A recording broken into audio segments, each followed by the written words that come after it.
Hello and welcome to Think About It, where we have two primary goals: to get you to think about it and to make more sense than Barack Hussein Obama, who for some reason needs a teleprompter at a press conference where he's supposedly answering spontaneous questions. I'm going to begin this video with a simple statement. I think it's reprehensible, stupid, offensive, and unchristian to make this big deal out of the potential burning of the Koran. This lunatic pastor of a church of 40 people has gotten way more attention than he deserves. Having said that, I have to ask you a question.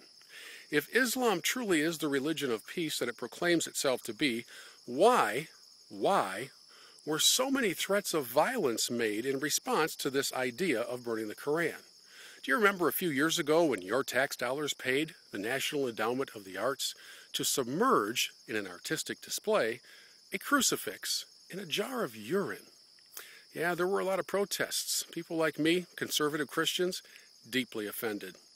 But I didn't issue a fatwa. I didn't declare that an entire nation would be slaughtered, its heads ripped off its body and paraded around to the glory of my God. Because that wouldn't glorify my God. Because I truly am part of a peaceful belief. So, when the pastor decided, or at least momentarily said, that he was not going to burn the Koran, am I the only one who missed the global announcement from thoughtful, moderate, peaceful Muslims that all those threats of violence were being called off? My question for you today harkens back to a very cool scene from A Few Good Men, when Tom Cruise says to Nicholson, "If every order you give is to be followed, then why was Santiago in danger?" If Islam is a religion of peace, then why would so many threats of death be made? You see, you can't have it both ways, my friends. You can protest, and truly this was an offensive idea that I hope doesn't happen.